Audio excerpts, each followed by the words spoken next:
Buonasera, buona domenica e benvenuti a questa edizione di TG Sicilia, i titoli del nostro telegiornale.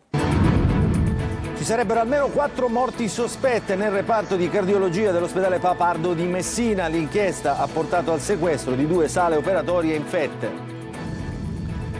Pochi secondi di un video di Lari in atteggiamenti inequivocabili nei telefonini di molti studenti del suo liceo di Piazza Armerina. Adesso gli investigatori sono a caccia anche di quel filmato per fare luce sulla morte della ragazza. Preoccupati per il futuro del centro di cardiologia pediatrica di Taormina, i genitori dei piccoli pazienti si rivolgono al presidente della regione Renato Schifani. Martedì una manifestazione a Palermo. Domani giornata contro la violenza sulle donne. Da giorni si susseguono le iniziative per fermare stupri e femminicidi. In piazza, ieri a Roma e a Palermo, oltre 150.000 donne. A Ragusa, concerto con Nada e Geraldina Trovato. Il bazar del rubato. A Catania ha scoperto un capannone con pezzi d'auto rubati per circa 250.000 euro. Sorpresi 2 uomini che stavano smontando il motore di un Alfa Romeo. Calcio, il Palermo non sa più vincere al Barbera contro la Sampdoria, solo un pareggio. In Serie C, 4ª sconfitta di fila per il Messina e che perde in casa per 1-0 contro il Sorrento. Per i giallorossi adesso è crisi.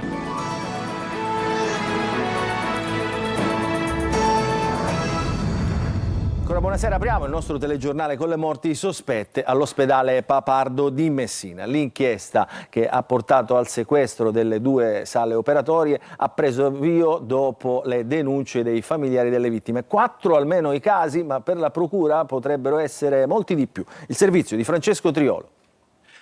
Sono 6 gli indagati per le morti sospette nel reparto di cardiochirurgia dell'ospedale Papardo di Messina. Si tratta dei vertici dell'azienda e di 3 medici e quanto emergerà il provvedimento firmato dalla GIP Tiziana Alleanza su istanza della procura guidata da Antonio D'Amato, che ha portato anche al sequestro delle 2 sale operatorie del reparto dove, secondo l'accusa, non sarebbero stati disposti adeguati protocolli, misure di vigilanza ed istruzioni per prevenire la diffusione di infezioni, cagionando, sempre secondo l'accusa, il decesso di almeno 4 persone. Nel provvedimento infatti si fa riferimento anche ad altri probabili presunti episodi. Dalle indagini è emerso che i pazienti, dopo essere stati sottoposti a installazioni di valvole cardiache e bypass coronarici, avrebbero contratto infezioni batteriche correlate all'assistenza sanitaria. Quindi, dinanzi alle patologie infettive, la Procura ha disposto l'acquisizione delle schede relative ai decessi registrati dall'inizio dell'anno nel reparto e verifiche sulla salubrità e sterilità degli ambienti operatori e post-operatori del Papardo. Il responso: 27 decessi con cause in numero significativo legate a sepsi, shock settico, insufficienza multiorgano, endocardite batterica, patologie connesse a contaminazione batterica degli organi interni. Il sequestro delle sale operatorie quindi arriva perché sarebbe stato riscontrato un concreto pericolo per la salute dei pazienti se il blocco operatorio fosse rimasto in funzione. E l'avvocato Massimiliano Fabio, legale della famiglia della sessantenne di Capodorlando, Donatella Canfora, deceduta lo scorso 2 ottobre dopo l'operazione del 24 settembre, ritiene il sequestro delle sale operatorie un fatto importante dopo l'esecuzione dell'accertamento tecnico irripetibile ed è anche ipotizzabile l'eventuale estumulazione, a detto della Salma, se dovesse essere necessaria per l'esecuzione degli opportuni accertamenti. Incidente mortale sul lavoro nelle campagne di Paceco nel Trapanese. Maurizio Scuderi, mentre stava lavorando in un terreno di sua proprietà, è rimasto schiacciato dal trattore che si è ribaltato. Adesso ci occupiamo della morte di Larimar Annaloro a Piazza Armerina. Spunta un frame nel quale si vedrebbe la ragazzina in atteggiamenti intimi. A rivelarlo oggi è il quotidiano La Sicilia. Parla di una scena particolare, chi ha visto l'immagine. Intanto la famiglia chiede verità sulla morte della ragazzina. Il servizio di Emanuela Corsi. Tanti dubbi e ancora nessuna verità. Il caso della morte di Larimar Annaloro resta un giallo, ma ora spunta un nuovo elemento. A scoprirlo è il quotidiano La Sicilia, che rivela l'esistenza di un frame in cui si vedrebbe la ragazzina di 15 anni in atteggiamenti intimi. Una prova che sarebbe sul cellulare di molti studenti a Piazza Armerina, non solo di quelli che frequentano il liceo scientifico Majorana. Una prova quindi dell'esistenza di quel famoso video che confermerebbe l'ipotesi del revenge porn. La procura dei minori di Caltanissetta, che indaga per dell'istigazione al suicidio, pochi giorni fa aveva disposto il sequestro dei telefonini di 8 ragazzi, ma dagli accertamenti non era emersa nessuna immagine di Larimar. Ora invece spunta questo frame che sarebbe stato visto e condiviso non solo dai giovani, ma anche da alcuni adulti che la descrivono una scena particolare, come riporta sempre la Sicilia. Resta da capire se a registrare queste immagini sia stato il ragazzo conteso, per il quale è scaturita la violenta discussione nel cortile della scuola poche ore prima di morire con una compagna, o se ci sia un'altra o altre persone. Intanto la famiglia continua a respingere l'ipotesi del suicidio e continua a sostenere che la ragazzina sia stata uccisa. La Procura per i minori di Caltanissetta intanto martedì farà chiarezza in conferenza stampa su alcuni aspetti di cui è stata data diffusione sui media che hanno suscitato clamore dovuto alla rivelazione di alcune presunte novità. Preoccupati per il silenzio sul futuro del centro di cardiologia pediatrica di Taormina. I genitori dei piccoli pazienti adesso si rivolgono al presidente della regione Renato Schifani e martedì saranno a Palermo per una manifestazione. Francesco Triolo. Il futuro del centro di cardiochirurgia pediatrica di Taormina è sempre in bilico. La proroga di un anno scadrà il 31 luglio, ma i genitori dei piccoli pazienti non hanno notizie da tempo, nonostante abbiano chiesto più volte chiarezze ed aggiornamenti al presidente della regione Renato Schifani, soprattutto perché le voci di ipotesi di trasloco si fanno sempre più insistenti. Così martedì saranno a Palermo, di fronte a Palazzo Torrean, sede della presidenza della regione, per una manifestazione. Riteniamo che sia doveroso da parte della politica e da parte del presidente Schifani andare in una direzione ben precisa, cioè quella di mantenere il centro o a Taormina o al limite, se non è possibile, trasferirlo in un'unica sede accettata da parte dell'equipe del Bambin Gesù, che è quella del Policlinico di Catania. Unica sede che ha tutti i requisiti necessari per mantenere il centro con le stesse caratteristiche. Ipotesi quella del polo cardiologico del Policlinico di Catania, a cui si aggiungono quelle del Policlinico di Messina e dell'ospedale Papardo, dove c'è già una cardiochirurgia ma che non è un ospedale con livello di LEA 2. Il CCPM di Taormina, ricorda ai genitori, è una certezza per migliaia di bambini, e non solo per la Sicilia e per la Calabria, ma per tutti i bambini che da diverse parti del mondo hanno bisogno dell'eccellenza del centro. Momenti di panico a Favara, nell'Agrigentino, per un incendio divampato questa mattina in una mansarda situata all'ultimo piano di una palazzina di via Olanda. I residenti, una volta viste le fiamme, sono riusciti in tempo ad abbandonare l'appartamento, hanno lanciato l'allarme. Sul posto sono intervenute 3 squadre dei vigili del fuoco che hanno domato il rogo. State vedendo le immagini, non è ancora chiara la causa che ha innescato l'incendio. Secondo una primissima ricostruzione, pare che in quella mansarda ci sia un forno utilizzato nelle scorse ore per cucinare delle pizze. Sul posto sono intervenuti anche i carabinieri locali e il personale del 118. Domani, 25 novembre, è la giornata internazionale contro la violenza sulle donne. Sono 99 le donne uccise in Italia dal 1° gennaio. A manifestare ieri a Roma e anche oggi a Palermo molte migliaia di donne. Desiree Ferlito. Se io non voglio, tu non puoi. Domani giornata internazionale contro la violenza sulle donne. Il 25 novembre ogni anno rappresenta non solo un'occasione di memoria, ma un impegno collettivo per rompere il silenzio su una piaga che affonda le radici in disuguaglianze strutturali e stereotipi di genere. È da giorni che le donne si mobilitano, alleate in un grido di amore e rabbia. Ieri, nella manifestazione organizzata da Non Una di Meno, tenutasi a Roma e in contemporanea a Palermo, erano oltre 150.000. La legge del codice rosso si è rivelata assolutamente inefficace. Alcune donne sono state uccise da ex compagni che portavano il braccialetto elettronico. Quindi dico, a che cosa serve una legge più repressiva, più di controllo, ma poi non c'è una soluzione. 99 le donne uccise in Italia dal 1° gennaio al 18 novembre di quest'anno, spesso per mano di coniugi o ex compagni. Nel mondo ogni 11 minuti una donna muore di violenza domestica e in Italia il 33% delle donne ha subito almeno una volta violenza fisica o sessuale. Pensaci, se picchi una donna, se aggredisci una donna, non c'è scusa, nessuna scusa. Ma se il fenomeno affligge ancora la nostra società, l'aria sta cambiando. Casi emblematici, su tutti il femminicidio di Giulia Cecchettin, hanno scosso le coscienze, così le donne hanno più coraggio di denunciare. Aumentate nel 2024 dell'80% le richieste di aiuto al numero antiviolenza 1522.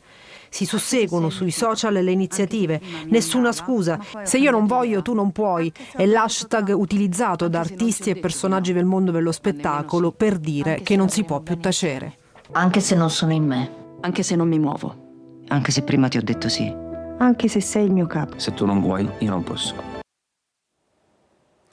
Sono tante le voci contro la violenza, anche con questo titolo uno spettacolo musicale a Ragusa per dire no ai crimini contro le donne. Sul palco Nada e Gerardina Trovato. Il servizio è di Veronica Barbarino.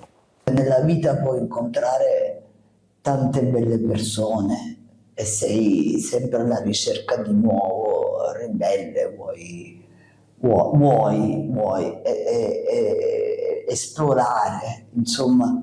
Però puoi incontrare anche tante brutte persone e io qualcuna l'ho incontrata e insomma sono traumi. Gerardina Trovato, Nada, Cassandra Raffaele, Le Malmaritate ed artisti della letteratura danzata insieme sul palco del Teatro Tenda a Ragusa contro la violenza sulle donne. Uno speciale spettacolo di sensibilizzazione per convincere che dalla violenza si può e si deve uscire. Musica e danza per parlare di donne, per elogiarne la bellezza e la forza, per ricordare le vittime e sottolineare l'assurdità di dover esprimere ancora i concetti contro la violenza di genere in un'epoca così moderna. La vittima lascia 2 figli piccoli e un grande peso sulla coscienza di amici, famiglia, colleghi e della società tutta.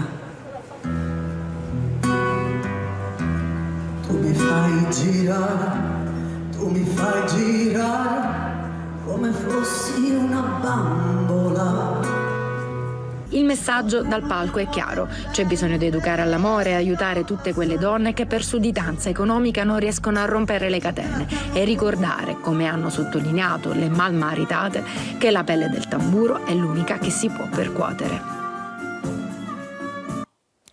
È morto a Pantelleria all'età di 84 anni Filippo Panseca, considerato uno dei padri della computer art, disegnò il Garofalo, simbolo del socialismo degli anni di Craxi.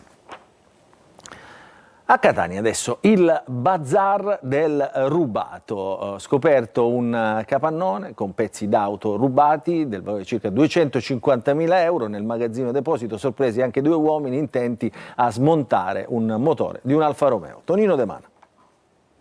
Dagli sportelli ai paraurti, dagli airbag alle ruote. Un autentico bazar dell'usato è stato scoperto dalla polizia di Catania in un capannone nel quartiere di Montepo. Oltre 140 pezzi accatastati per tipologia per un valore di 250.000 euro. Nel blitz effettuato dalla polizia sono stati sorpresi anche 2 uomini, un 30enne ed un 44enne, entrambi catanesi, trovati accanto ad un'auto con le mani vestiti sporchi di grasso, impegnati nelle operazioni di smontaggio di alcune parti di un Alfa Romeo Giulietta risultata rubata pochi giorni fa a Catania. Per loro è scattata la denuncia per ricettazione. Nel magazzino deposito sono state trovate decine di carte di circolazione gettate in un angolo e nascoste tra i pezzi di ricambio di modelli d'auto del gruppo Fiat, Alfa Romeo, Lancia e Jeep. Scopato anche un altro nascondiglio accessibile da un piccolo barco. Per procedere al prelievo e alla catalogazione di tutti i pezzi d'auto rubati, i poliziotti hanno dovuto far intervenire ben 4 furgoni. I singoli pezzi potranno essere restituiti ai cittadini previa esibizione della denuncia presentata al momento del furto, contattando gli uffici della polizia al numero 095 72 30 369. Ed un'altra operazione effettuata nel rione Cibali ha permesso di risalire ad altre 3 moto rubate che si trovavano in un locale abbandonato in via Stazzone, seminascoste da montagne di rifiuti. E a proposito di rifiuti, dalle vie dei tesori di Catania alle vie dell'immondizia, cartoline poco edificanti dal centro storico della città, sempre pieno di turisti e purtroppo pieno anche di spazzatura. Il servizio.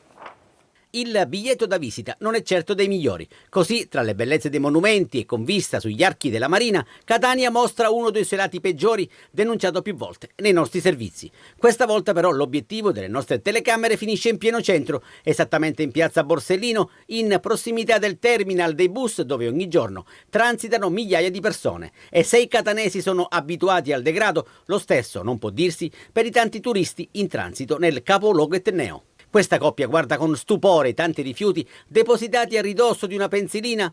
non sfuggono all'occhio e alla telecamera alcune ramazze che qualche operaio avrà impiegato nel corso di rari servizi di spazzamento. Le scoperte le hanno messo sicuramente quelle che fanno le pulizie, si cercano di pulire. Trentino, cerchiamo di risolvere questo problema perché è veramente una cosa inaccettabile. Altre ramazze sono abilmente nascoste dietro la ringhiera. Il nostro auspicio è che vengano utilizzate più di frequente e possibilmente lasciate in un deposito.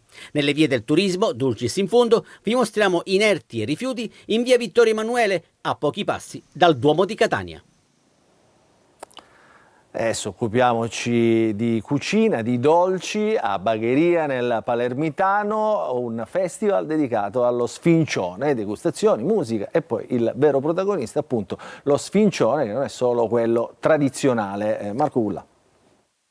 Partiamo subito da un presupposto. Se non avete mai assaggiato lo sfincione di Bagheria, fatelo al più presto. Bianco, croccante, più alto rispetto a quello tradizionale che è rosso e soprattutto gustoso. E allora, per celebrare la tradizione dello sfincione di ogni tipo, Bagheria da 3 giorni è in festa. Lo Sfincione Fest, giunto alla 7ª edizione, ha richiamato una marea di visitatori e soprattutto degustatori. 3 giorni intanto di degustazione di questo prodotto oramai identitario della provincia palermitana, che stiamo provando una strategia collegiale e collettiva di imporlo come pizza dei siciliani, come un prodotto fortemente connotativo che possa fare anche da attrattore e soprattutto da marketing turistico. Quello che non sapevo è che ci sono tantissime varietà di sfincioni.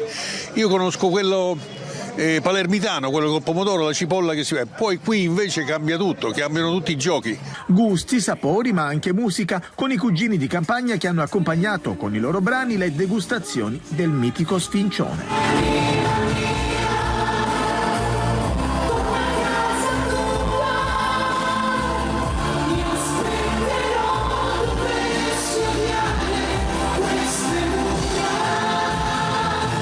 Oggi la chiusura dello Sfincione Fest, insomma, siete ancora in tempo per una degustazione. 2 giovani atlete catanesi sono campionesse mondiali di Jiu-Jitsu, un'antica arte marziale. Al campionato che si è disputato a Creta, la squadra italiana ha portato a casa un bel bottino di medaglie. Il servizio di Lorena Dolci. Combattono a mani nude, una disciplina antica, quella del Jiu-Jitsu, arte marziale dal Giappone che sfrutta la forza dell'avversario usando la sua potenza contro di lui. Il morbido vince il duro è il motto che gli atleti e le atlete del Team Italia hanno fatto proprio, portando a casa dal campionato del mondo di Creta un bel bottino. 96 medaglie, di cui 14 a Catania, 4 ori, 4 argenti e 6 bronzi. Jiu-Jitsu è una delle più antiche arti marziali di origine giapponese, progenitore del judo, di alcuni stili di karate, dell'aikido e di altre arti marziali più o meno note. Si intende il modo di utilizzare il proprio corpo come un'arma nel combattimento con o senza armi. Sul tatami si sono cimentate in 2 specialità su 4. Giada e Alice hanno vinto l'oro nel duo show femminile, disciplina in cui non c'è la contrapposizione ma una grande padronanza tecnica, e l'argento in altre specialità. Emozionate le 2 campionesse per il loro primo mondiale.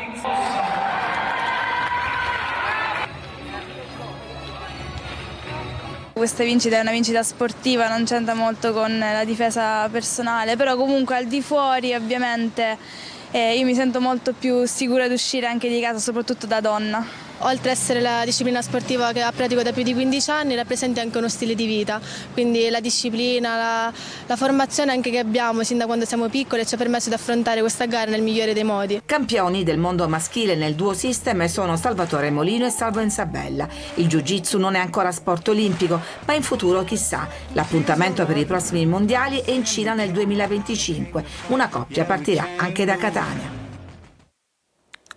Adesso ci fermiamo, una piccola pausa, poi tutto il racconto della giornata sportiva.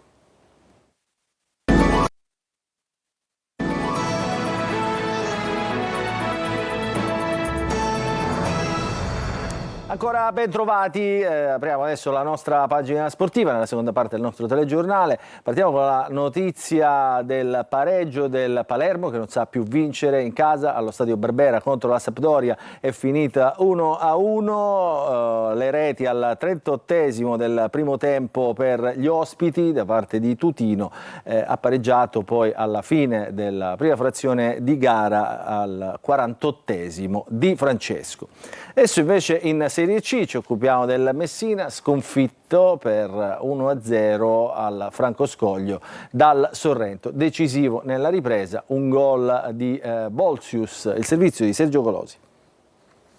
Ancora una sconfitta alla settima stagionale per il Messina superato in casa dal Sorrento, che si conferma squadra da trasferta, vince per la quarta volta e aggrava la crisi dei giallorossi. Buon impatto con la gara dei padroni di casa che mettono a dura prova il dispositivo difensivo campano. Il primo tempo si chiude senza reti, ma tra gol annullati e parate dei due portieri la partita è piacevole. Al 16esimo Petrungaro segna ma in fuorigioco. Dopo qualche tentativo di Anatriello, Garofalo salta riflessi di Del Sorbo. Lascia più dubbi al minuto 36 la rete realizzata da Marino, che al momento dell'elevazione spinge leggermente Panico e Drigo di Portogruaro pulisce la presunta irregolarità. Prima del riposo Krapicas salva su Bolzius. Nella prima parte della ripresa squadre più lunghe fino al vantaggio del rientrante Bolzius, pronto a colpire solo indisturbato sull'azione di Panico, con passaggio finale di Colangiuli e difesa avversaria inesistente. Il Messina si smarrisce, crea solo confusione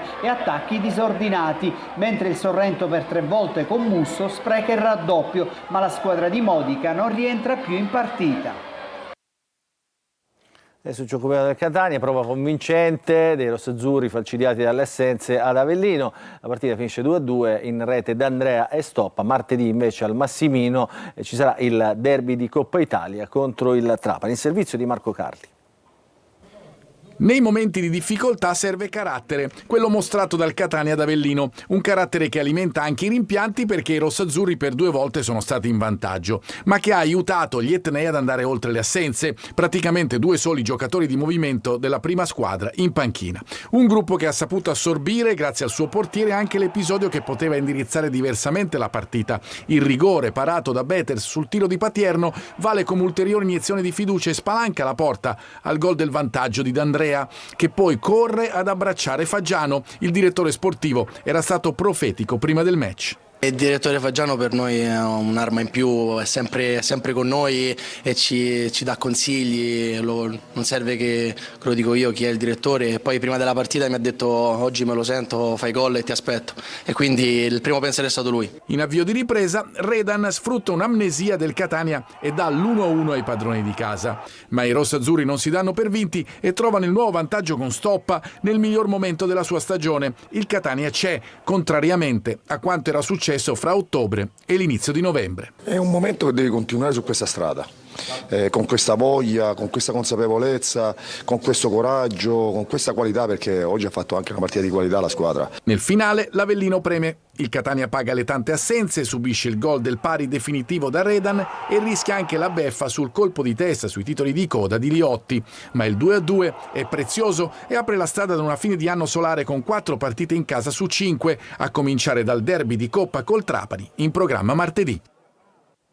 Questa è l'ultima notizia, il nostro telegiornale finisce qui, vi ringraziamo per averci seguito e vi auguriamo un buon proseguimento di domenica a tutti.